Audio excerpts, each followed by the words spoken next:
and welcome to the second episode of Tesseract Talks, the place where we put the spotlight on tech trends, startups, and VCs. My name is Marko. I'm the founder and CEO of Tesseract Analytics, and it is my pleasure today to have as our guest Darren Mott. He's a retired FBI special agent with over 20 years of experience, a global cybersecurity educator, host of the Cyber Guy podcast, and owner at Gold Shield Cyber Investigations and Consulting. Darren, welcome. How are you? Good, Marko. Thanks so much for having me on. I appreciate the opportunity to come talk to whomever. Well, before we start, I have to say, in the 90s, I was a huge X-Files fan. So the fact that I'm talking to an actual FBI special agent, it's a bit surreal and means a lot. And I promise today we won't be talking about the paranormal mysteries, but we will talk about something equally scary that is real, and that is cybersecurity. So on that note, let's first start by you telling us about your career. How does one decide to join FBI, and how did your career develop over 20 years? That's a great question. And it's funny because you mentioned the X-Files. I like to tell people, sure, in the FBI, we have zero files, closed files, open files, but sadly, there are no X-Files. So sorry about that. At least that I can say with any kind of confidence. But how I got in the FBI is an interesting story because when I do presentations, I only kind of talk a little bit about how I got from where I was before the FBI to the FBI. And I say that's a different conversation for a different presentation. But in this case, I was a high school science teacher in Orlando, Florida in the 90s. And one summer I was teaching summer school and my wife had just had a baby and we were kind of sitting around the table and we were thinking, is this going to be what our life is like for the next 30, 40 years, raising kids, teaching during the year and trying to find summer jobs because teaching is not exactly the most lucrative career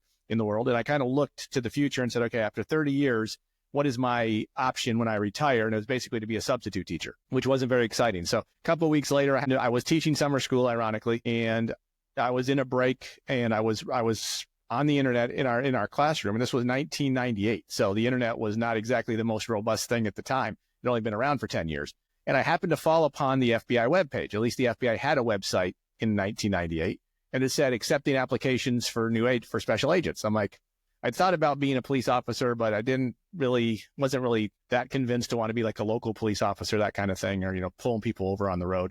But I said, well, that's law enforcement and it's the FBI, right? Everybody has that thought of what the FBI is. And I said, well, the worst they can say is no. So it doesn't hurt to apply. So in August of 1998, I applied for the FBI. In September of 1999, I was walking through the doors at Quantico to become a new agent and in new agent class 1999, meaning it was, 99, 19. So it was the year 99. We were the 19th class, the last class of the last millennium, I guess, if you will. So that took me to the Charlotte field office, which was my first office, and I was on a cyber squad. And at the time in the FBI, there were only 16 cyber squads out of 56 offices. So not everybody had a cyber squad because it was still kind of new at the time. At this point in time, the FBI was working with a lot of child pornography stuff because the first FBI undercover in 1993 was a child pornography case, and that kind of exploded in the FBI. And then you had things like Solar Sunrise and some other data intrusion things in the 2000s that targeted like the DoD,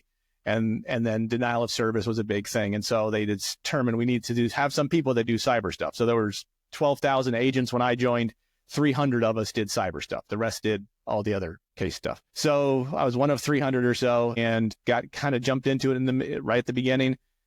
And I like to tell people I got into the cyber in the FBI when the FBI still spelled cyber with an I instead of a Y. But, that joke usually falls flat in most cases. So anyway, and I got lucky because I ended up doing a 5-year undercover, which was one of the first undercovers in the FBI at the time of that scope. And we can talk about you talk about cases, I'll talk more about that. But I did that for 5 years. Went to FBI headquarters to be a manager. So I became a supervisory special agent. So I oversaw cases in about a dozen different field offices. So instead of having to deal with just my own cases, I now looked at kind of everybody's and helped them move their cases along and helped with international things. I worked with the Russians to try to get the Russians to help us do some stuff cyber-wise, which they were more than happy to have us come over and talk to them about it, but certainly we're never going to do much about it.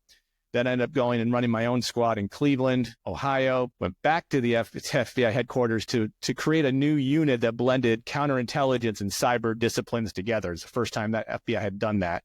And then did a couple other things while I was at headquarters, but I ultimately ended up in my last assignment in Huntsville, Alabama, managing a counterintelligence squad, but we had a big cyber I stayed in cyber the whole time, or at least stayed connected to it in one way, shape, or form. So even though my last official role was as a supervisor of a counterintelligence squad, our biggest cases, even on that squad, were cyber related in some way, shape, or form, because really everything crime-wise is cyber related in some way, shape, or form.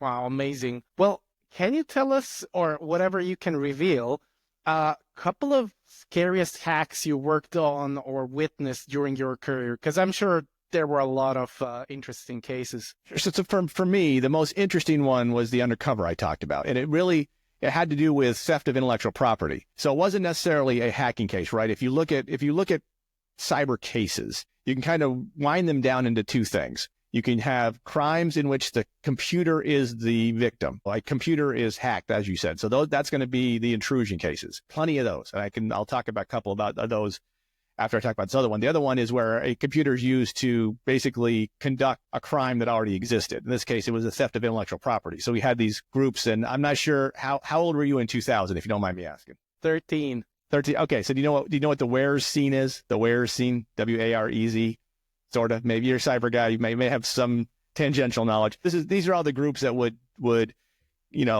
crack the Windows encryption and then give it out for free. So when you went to download movies, music, games, right? So, yeah. So from 2001 to 2005, 2006 actually, I had a long-term undercover that basically I infiltrated about 5 or 6 of those groups. So I was their data provider. In other words, I created this huge data farm in Charlotte where they would download all of their tools, their stolen material, the stuff they were working on, their archives, and they would communicate on channels that I didn't put together the IRC channels, but they had channels I was part of, so I could capture data that way.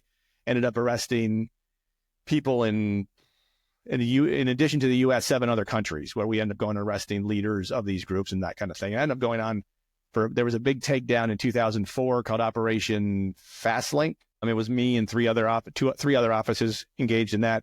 And then a year later, the undercover continued, and it was called Operation Sightdown, another big takedown, hundreds of computers, terabytes worth of information. And people didn't do it. I'm not going to lie. People didn't do a lot of time in jail, if they did time in jail at all, because it was the legal system just can't really catch up with the cyber stuff as frequently as you can.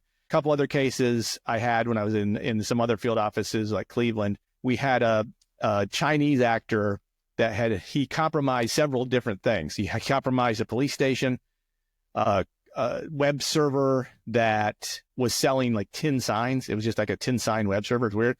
And a subway point of sale terminal. And through that infrastructure, he was then targeting and going into the email system of a U.S. government entity. I can't much talk beyond that. But so he was actually looking at the email of one of our government agencies. And so we were able to, because he had his infrastructure in where we were able to basically tap it and watch exactly what he did. So we got a lot of good intelligence as to what he was doing, who he was with. He was clearly, obviously, a Chinese PLA officer doing this kind of stuff. So, it wasn't necessarily scary, but it was scary in the sense of it showed how good they were at what they did, right? To be able to launch an attack against a U.S. government agency from a subway point of sale terminal is a pretty impressive feat. I'm not going to lie. That takes a little doing. I say that probably the worst cases I worked with the child pornography stuff, simply because you don't think of that as a hack, right? But it is certainly a cyber crime, if you will, because they're using computers now, obviously, to distribute that information and to continue to target and victimize children. So it's always bad. So a lot of those, but it also can be very satisfying when you actually rescue a kid or you get the bad guy, you actually can arrest the person and do that. Because a lot of hack cases, like the ransomware cases we see today, very few people are going to go to jail for that because they're all in Eastern Europe. Russia's not extraditing anybody to the U.S. Now, one of the Lockbit developers got arrested 2 days ago or earlier last week, whatever. But he was a dual Russian-Israeli citizen. He was in Israel, got arrested. He's coming back to the U.S. He's going to go to jail. So thumbs up on that. But that's more the exception than the rule. Those are some pretty scary and concerning cases. But on that note, what do you see now as the biggest 3 threats in cybersecurity for businesses and individuals? Sure. So it's different, right? Because when they target businesses, it's a different targeting than individuals. So let me touch on the businesses first. So honestly, the biggest threat to a business is an insider threat. In other words, these are individuals that are already in your network and can steal stuff. And they they could be compromised by another company, another nation state to steal your information.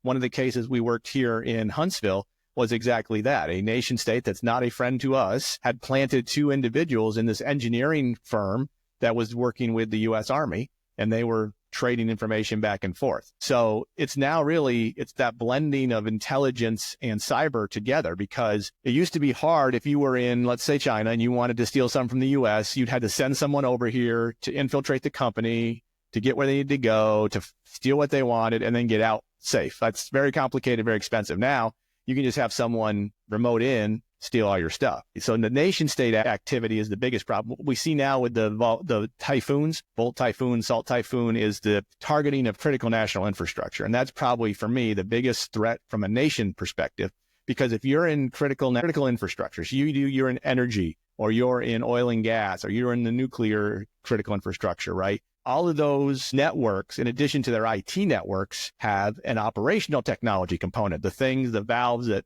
make the water pumps run or make the nuclear power plant rods go up and down, right? Those SCADA systems, I guess, if you want to use that term. And so they're all on legacy hardware and legacy software that's hard to patch and is very vulnerable. So nation state actors are recognizing that as a huge problem, as a huge vulnerability that they can target and get into. And it's not just in the US, right? This is every country. You're in the UK. They need to worry about this as well. France needs to worry about this as well. Israel certainly worrying about this with Iran sitting on their doorstep. So that's, for me, that's number one. Number two, for businesses, ransomware obviously is a huge issue, but it's not as big as, so that's number three. Number two is business email compromise, because you don't hear about that a lot. You hear a lot about ransomware, right? If there's a ransomware attack tomorrow, you're going to hear about it on the news. Not going to understand it. They're not going to be able to really describe what happened or how it was done or how they got in, but they're going to say, ooh, that was bad. They're going to pay a ransom. Business email compromise, at least in the US, bad guys make 29 times the amount that they do for ransomware cases. And all that is they're compromising either a business's email and then sending out invoices to other vendors, or they're pretending to be a vendor and sending invoices to the company who then pay the invoice. I had a guy call me in 2018. He said, hey, a friend of mine said I should call you. We got 3 emails that required us to pay some invoices. And by the time we realized that the emails were bogus, we'd already paid the invoices. We want to know what we should do. And the first thing I said, well, how long ago did this happen? And they said 3 weeks ago. So I had to say the hard thing that no one wants to hear is that your money is gone and no one's getting it back. And then I asked the second question, how much did you send out?